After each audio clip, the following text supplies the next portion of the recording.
China क्यों पाकिस्तान के दुश्मन को अपना दुश्मन समझता है? माजी में किस तरह पाकिस्तान ने चाइना की मदद की, जिसका सिला चाइना कभी नहीं भूलेगा।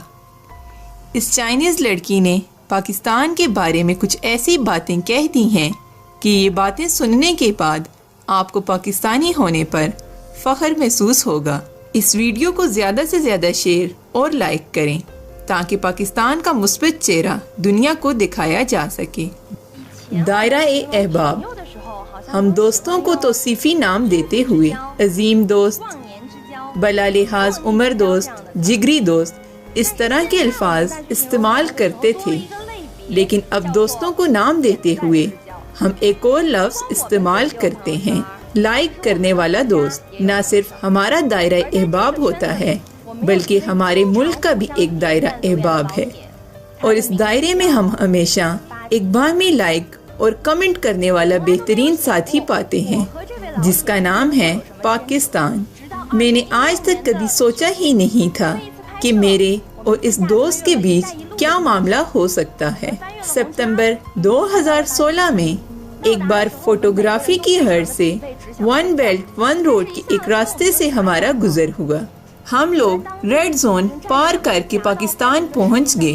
पहुंचने के बाद हम इतना थक चुके थे कि हर बंदा सिर्फ सोना चाह रहा था। गाड़ी से उतरते ही हम दंग रह गए। 2 फौजी कतारें और कुछ मुकामी लोग हमारे इस्तकबाल के लिए पहले से खड़े थे। हमारे इस्तकबाल और हिफाजत के लिए हमारी हर 2 गाड़ियों के पीछे एक मुसल्लह फौजियों की गाड़ी थी। आगे पीछे चारों तरफ फौजी गाड़ियां मौजूद थीं। तमाम फौजी इस तरह दीवार बनाए खड़े थे कि कहीं से भी खतरा लाहिक ना था। मैंने कभी नहीं सोचा था कि एक दिन मुझे इस तरह का प्रोटोकॉल मिलेगा। मेरी हिफाजत पर मामूर फौजी तकरीबन 1.9 मीटर लंबे कद का कड़ियल जवान शख्स था। मैं हमेशा उसे देखकर सहम जाती थी। उससे बात करते हुए मेरी आवाज धीमी पड़ जाती थी। उससे बात करते हुए मैं सिर्फ इतना कह पाती थी, एक्सक्यूज मी। क्या कड़ियल जवान शख्स था। वो मुझे मार्केट लेकर गया और एक फ्रॉक खरीदने में मेरी मदद की। मेरे लिए कीमत कम कराने के लिए बहस भी की। मैंने एक सुर्ख फ्रॉक और एक सफेद फ्रॉक उठाया और उससे पूछा कौन सा अच्छा है। फौजी ने काफी देर सोचने के बाद अबरू उठाते अपनी AK-47 दुरुस्त करते हुए दुकानदार से कहा, तुम एक खरीदने पर एक मुफ्त दो। ये चीन से आई हैं। हमारे कराची पहुंचने की शाम इस्तकबाल करने वालों में एक सफेद बालों वाले बुजुर्ग भी मौजूद थे। हाथ में 2 लिफाफे उठाए वो मेरी तरफ दौड़ते हुए आए। एक लिफाफे में पहले से ठंडी की हुई कोका कोला और स्प्राइट थी, जबकि दूसरे लिफाफे में पीने का साफ पानी था। गाड़ी की खिड़की से अंदर पकड़ाते हुए मैंने कई बार बोला नहीं नहीं शुक्रिया, लेकिन उनका इसरार हमारे इनकार से ज्यादा था। चीजें पकड़कर अंदर रखने के इस लम्हे बुजुर्ग के चेहरे पर मुस्कुराहट बिखर गई। उनके दांत नहीं थे। वो मुस्कुराते हुए बिल्कुल बच्चे की तरह लग रहे थे। मेरे साथ जो ड्राइवर थे वो एक जनूबी मशरक के कदावर बुजुर्ग थे।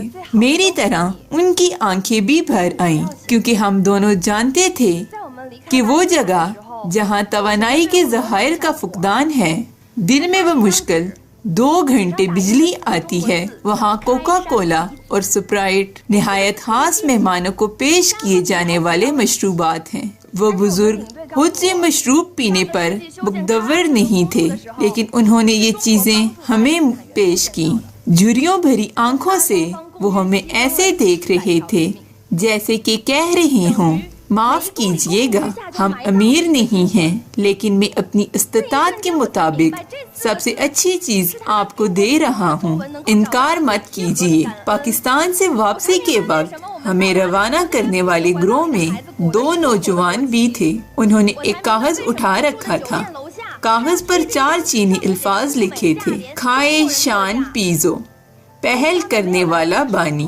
الفاظ میں تھوڑی غلطی تھی، 2 الفاظ کو ایک ساتھ جوڑا ہوا تھا۔ پھر ہمارے لیڈر نے ہمیں بتایا کہ پچھلی صدی میں قراقرم ہائی وے کی تعمیر کے وقت چین نے اس کی تکمیل میں پاکستان کی مدد کی۔ چین اور پاکستان کے تقریباً 700 لوگوں نے قربانیاں دیں۔ تقریباً ہر 1 کلومیٹر فاصلے کے درمیان ایک ہیرو دفن ہے۔ اس لمحے مجھے سمجھ آیا کہ چینی زبان کے یہ الفاظ اس لیے اکٹھے کیے گئے ہیں کہ وہ اپنی بات کا مطلب واضح کر سکیں۔ مجھے تب سمجھ آیا کہ ہمارے پہنچنے پر باپ کی گود میں موجود چھوٹے بچے کے ہاتھ میں چین کا جھنڈا کیوں تھا۔ مجھے تب سمجھ آیا کہ ہمارے ہوٹل کے نیچے ایک بورڈ پر سستا اور بہترین چینی باشندوں کے لیے خصوصی رعایت کیوں لکھا ہوا ہے۔ اس وقت ان کو 3 الفاظ بولنے کا بھی وقت نہ مل سکا۔ سیسی نی شکریہ۔ بھائی چارہ کیا ہے؟ بھائی چارہ یہ ہے کہ پہلی بار ملنے پر بھی لگے جیسے ہم پہلے سے گہرے دوست ہیں۔ 70 سالوں سے پاکستان جو تمام دنیا کی تنگ نظری کا شکار رہا ہے، اس دوران ایک غریب لیکن بہت بڑا ملک اس کے ساتھ کھڑا رہا۔ چین جو اپنا دن مشکل سے مناتا تھا، اس ساتھی کا دن بھی منانے لگا۔ 2010 میں پاکستان میں ایک بہت بڑا سیلاب آیا۔ چین نے سب سے پہلے مدد کا ہاتھ بڑھایا۔ 30 ٹن کھانے کی چیزیں، 1000 موٹریں، 1200 ٹینٹ، 23,800 کمبل، زمین، فضا، ہر جگہ امدادی کاروائیاں چل رہی تھیں۔ تاریخ کی سب سے بڑی امدادی ٹیم کی تشکیل چین کی طرف سے بین الاقوامی سطح پر کی گئی۔